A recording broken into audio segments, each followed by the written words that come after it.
افغانستان کے ایک چھوٹے سے بازار میں جہاں ہر طرف جنگ کی گونج سنائی دیتی ہے، وہاں تاجر اپنے کاروبار کو جنگ کی گونج کے بیچ چلانے کی کوشش کرتے ہیں۔ مجاہدین بازار اب محض ایک بازار نہیں ہے، بلکہ ایک تاریخ کا آئینہ بن چکا ہے جہاں امریکی اور سوویت فوجوں کی یادیں ہر کونے میں بکھری پڑی ہیں۔ وہاں کی ہر شے، چاہے وہ فوجی ہیلمٹ ہو یا جدید اسلحہ، ایک کہانی سناتی ہے۔ ایک کہانی جو جنگ کے نتیجے میں پیدا ہونے والی بربادی اور نیا سرخیل بننے کی عکاسی کرتی ہے۔ وہ بازار نہ صرف ہتھیاروں کی خرید و فروخت کا مرکز ہے، بلکہ ایک ایسی حقیقت کا عکاس ہے جہاں زندگی اپنی تکالیف کے باوجود چل رہی ہے، جہاں سابقہ حکومتی طاقتوں کے چھوڑے گئے سامان اب نئے حکمرانوں کے ہاتھوں میں منتقل ہو چکے ہیں۔ آپ سب پر سلامتی ہو، میں یاسر رشید ہوں اور آپ دیکھ رہے ہیں 92 ڈیجیٹل۔ ناظرین، شام ڈھلتے ہی کابل کی پرانی گلیوں میں واقع مجاہدین بازار کا رنگ نکھرنے لگتا ہے۔ وہاں ہر روز کوئی نہ کوئی ایسا سودا ہوتا ہے جس کے پیچھے ایک داستان ہوتی ہے، ایک جنگ، ایک شکست، ایک حکمرانی کی تبدیلی۔ اکرم، جو موجودہ حکومت میں انٹیلیجنس آفیسر ہے، اس بازار میں باقاعدگی سے آتا ہے۔ اس کے لیے یہ محض ایک خریداری کا مقام نہیں، بلکہ ایک ایسی جگہ ہے جہاں وہ ان ہتھیاروں کو دیکھ سکتا ہے جو کبھی افغانستان پر قبضہ جمانے والی افواج کے ہاتھوں میں ہوا کرتے تھے۔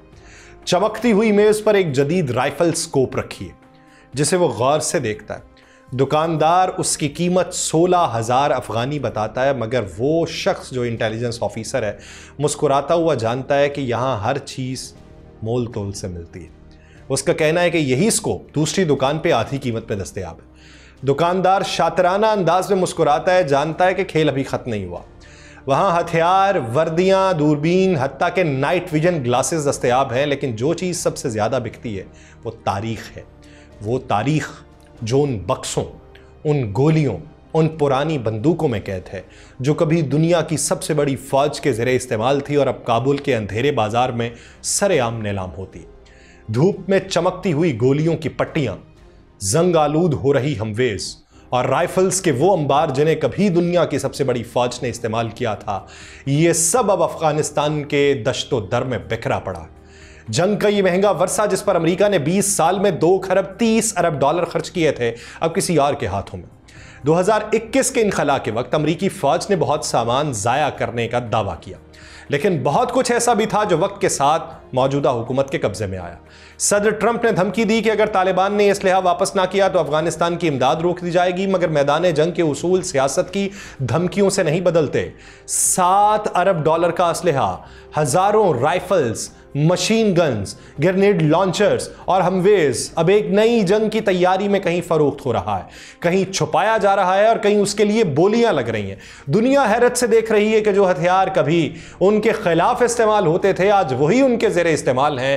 ایک جنگ کا خاتمہ کسی کے لیے امن کا آغاز ہوتا تھا، مگر یہاں یہ ایک نئی جنگ کی بنیاد بن چکا ہے۔ کابل کے بازار میں چمکتی ہوئی امریکی بندوقیں، ان پر افغان جنگ کی مٹی جمی ہوئی ہے، لیکن انگلیاں جو ان کا گھوڑا دبا رہی ہیں وہ اب مختلف ہیں۔ جہاں کبھی روسی اور امریکی افواج کے نام کی تختیاں لگی تھیں، آج وہیں پہ مجاہدین بازار کا کتبہ جھول رہا ہے۔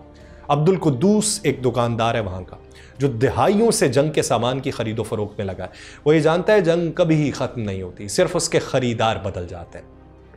طالبان انٹیلیجنس آفیسر کی بندوق جو ہے وہ امریکی ہے، مگر وہ اسے فخر سے اٹھا کے کہتا ہے یہ امریکی تھی مگر اب میرے ہاتھ میں۔ یہ بازار صرف اسلحے کا مرکز نہیں، یہ تاریخ کا وہ آئینہ ہے جس میں جنگ کے ہر پہلو کی عکاسی۔ وہیں کبھی سوویت ہتھیار بکتے تھے، پھر امریکی آئے، اب وہی اسلحہ طالبان کی معیشت کا حصہ ہے۔ پابندیوں، جنگوں اور انقلابات کے باوجود وہ بازار ہمیشہ آباد رہا، جہاں موت کی قیمت ہمیشہ لگتی رہی اور بندوق ہمیشہ کسی نہ کسی کے کندھے پر سجی رہی۔ جب 1979 میں سوویت یونین کے ٹینک کابل میں داخل ہوئے تھے تو ایک بازار ابھرا تھا جہاں سرخ فوج کے ہتھیار اور ساز و سامان بکنے لگا تھا۔ اس وقت اسے بریجنف بازار کہا جاتا تھا، لیکن وقت نے کروٹ لی۔ جب 2021 میں امریکی افواج نے افغانستان میں قدم رکھا تو وہی بازار جو تھا وہ بش بازار کہلانے لگا۔ عبدالقدوس جو دکاندار ہے وہ برسوں سے اس بازار میں دکانداری کر رہا ہے، ہنستے ہوئے یہ کہتا ہے کہ یہاں ہمیشہ جنگ کا کاروبار چلتا ہے، صرف نام بدل جاتے ہیں۔ جب امریکی فوج نے بھی بوریا بستر لپیٹا تو طالبان نے پرانا بورڈ اتار کے نیا لگا دیا، نام رکھا گیا مجاہدین بازار۔ آج اسی بازار میں طالبان جنگجو خریداری کرتے ہیں امریکی ہتھیاروں کے لیے۔ انٹیلیجنس آفیسر اپنے بندوق کے سکوپ پہ انگلی پھیرتے ہوئے اس نے کہا کہ مجھے اوریجنل چاہیے، بس وہی جو امریکی خود استعمال کرتے تھے۔ بازار صرف ہتھیاروں کی منڈی نہیں، یہ تاریخ کا ایک بے رحم مذاق ہے جہاں طاقتیں بدلتی ہیں مگر اسلحہ وہی ہے، صرف اس کے خریدار بدل جاتے ہیں۔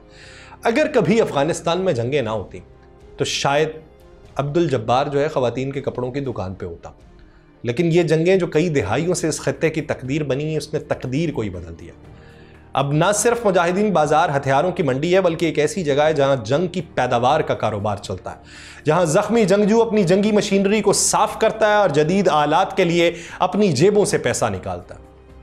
عبد القدوس وہ کہتا ہے یہاں امریکی فوجی اپنے ہیلمٹس اور دیگر سامان چھوڑ کے گئے تھے، وہ ہنستے ہوئے کہتا ہے یہ سب کچھ ان کے پیچھے چھوڑا گیا تھا اور یہ سب کچھ اب ہماری مارکیٹ میں۔ یہ بازار نہ صرف اسلحہ بلکہ ایک تاریخ کا آہنگ ہے جسے ہر تاجر، ہر خریدار اپنے اپنے انداز میں چلاتا ہے۔ وہاں کے دکاندار یہ کہتے ہیں کہ ہم ان کے ہتھیار صاف بھی کرتے ہیں، سامان بھی فروخت کرتے ہیں اور اسی میں ہی ہماری زندگی کے کچھ نئے امکانات ہیں۔ یہ بازار جنگ کی لگان، اس کی غم و خوشی کے معاملات کا عکاس ہے جو یہاں اسلحہ خریدنے والے ہر شخص کی آنکھوں میں جھلکتا ہے۔ امریکی صدر ڈونلڈ ٹرمپ نے اس مسئلے پہ کئی بار اپنے خیالات کا اظہار کیا تھا اور اس موقف یہ تھا کہ افغانستان میں چھوڑے گئے امریکی ہتھیار اور ساز و سامان ہمیں واپس لینا ہے۔ ٹرمپ کا بیان ابتدائی طور پہ اس عزم کا عکاس دکھائی دیا کہ افغانستان میں موجود امریکی فوجی ساز و سامان جو کہ اربوں ڈالر کی مالیت کا تھا وہ واپس لیا جائے گا، اور یہ بھی کہا گیا کہ یہ ساز و سامان واپس چاہیے اور اگر یہ ہتھیار واپس نہ کیے گئے تو امریکی امداد کو بند کر دیں گے۔ اور یہ بیان کا مقصد یہ دکھائی دیتا تھا کہ طالبان پہ دباؤ ڈالا جائے گا تاکہ وہ چھوڑے گئے ہتھیاروں کو واپس کر دیں، لیکن ساتھ ہی ساتھ اس ساز و سامان کے واپس لینے کے عمل کو ایک سیاست کے طور پہ بھی استعمال کرنا چاہا۔ ٹرمپ کے مطابق افغانستان میں امریکی افواج کے انخلاء کے بعد افغانستان کا فوجی سامان دنیا کے سب سے بڑے اسلحہ بیچنے والے ممالک میں شامل ہونا ہے، کیونکہ طالبان نے وہ ہتھیار قبضے میں لے لیے تھے جو اب ناپید بھی ہوتے ہوئے دکھائی دیتے ہیں، اور ان کا کہنا ہے کہ وہ اس حقیقت کو نظر انداز نہیں کر سکتے تھے کہ یہ ہتھیار استعمال کیے جائیں گے جو امریکہ نے افغانستان میں چھوڑے تھے، اور یہ امریکہ کی سلامتی کے لیے ایک سنگین خطرہ تھا۔ لیکن اس بیان کے اثرات زیادہ واضح نہ ہوئے، ان ہتھیاروں کو استعمال کرنے کی اپنی حکمت عملی جاری رکھی گئی اور موجودہ افغانستان کی حکومت نے نہ صرف وہ ہتھیار استعمال کیے بلکہ دفاعی نظام کا حصہ بنا لیا اور موقف یہ اپنایا کہ یہ ہتھیار سابقہ افغان حکومت سے لیے تھے اور اس کا استعمال ملک کی خود مختاری کے لیے۔ اس موقف کے بعد امریکہ اور اب افغانستان کے موجودہ حکومت کے درمیان ایک پیچیدہ سیاسی تعلقات ہیں۔ ٹرمپ کے بیان کا اثر یہ ہوا کہ عالمی سطح کے اوپر افغانستان میں امریکی ہتھیاروں کی موجودگی اور ان کے استعمال کے بارے میں بحث ہونے لگی۔ امریکی حکومت کی طرف سے اس سامان کی واپسی کا مطالبہ ایک سیاسی ایشو بنا، لیکن عملی طور پہ اسے واپس حاصل کرنے کا کوئی واضح راستہ نہیں ہے۔ امریکہ کی فوجی امداد میں کمی کا وعدہ بھی صرف ایک دباؤ ڈالنے کی تکنیک کے طور پہ دیکھا گیا جس کا طالبان پہ زیادہ اثر نہ ہوا۔ دوسری طرف افغان حکومت کے ساتھ امریکہ کے تعلقات کشیدہ ہو گئے کیونکہ امریکی اسلحے کی واپسی کے حوالے سے کوئی سنجیدہ اقدام نہ کیا جا سکا اور افغانستان کے اندرونی معاملات میں مداخلت کی کیفیت پیدا ہو گئی۔ موجودہ افغانی حکومت کے ہاتھوں میں موجود امریکی اسلحہ اور فوجی ساز و سامان کے بارے میں عالمی سطح پہ تشویش بڑھنے لگی، خاص طور پہ اس بات کے پیش نظر کہ یہ ہتھیار ایسی تنظیموں کے ہاتھوں میں چلے جائیں گے جو اس کا استعمال امریکہ پہ ہی واپس کر سکتے ہیں۔ آخرکار ٹرمپ کا یہ بیان افغانستان میں امریکی اسلحے کی واپسی کی ایک علامتی کوشش کے طور پہ سامنے آیا جو عالمی سطح پہ ایک تنازع اور سیاسی بحث کا باعث بن گیا، لیکن اس کے عملی نتائج کچھ خاص نہیں تھے۔ موجودہ افغان حکومت نے قبضے میں لیے گئے ہتھیاروں کو اپنی طاقت کا حصہ بنا لیا۔ اب یہ بھی قیاس آرائیاں کی جا رہی ہیں کہ افغانستان کے اندر موجود جو اسلحہ ہے امریکی افواج کا چھوڑا ہوا، یہ اسلحہ کسی نہ کسی طریقے سے ایران حاصل کر لے گا، اور ایران اگر یہ اسلحہ حاصل کرتا ہے تو یہ اسلحہ جو ہے وہ اپنی ان تنظیموں تک پہنچائے گا جن کی وہ بیک فٹ کے اوپر موجود ہے، یعنی یمن میں حوثی باغیوں تک وہ پہنچایا جائے گا جو حوثی وہاں کے مجاہدین ہیں جنہیں امریکہ باغی تصور کرتا ہے۔ دوسری طرف وہ حماس تک بھی پہنچایا جا سکتا ہے، حزب اللہ تک بھی پہنچایا جا سکتا ہے۔ بین الاقوامی سطح پہ یہ ہے کہ یہ اسلحہ جو ہے یہ خطے میں بربادی کا باعث بنے گا، اس عنصر کو بھی رد نہیں کیا جا سکتا، لیکن ایران کے حوالے سے تحفظات اب امریکہ کے ذہن میں زیادہ ابھر رہے ہیں۔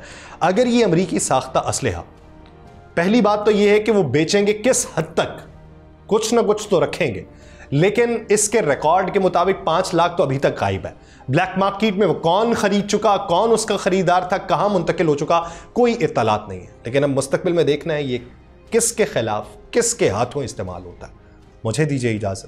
اللہ نے کے بعد.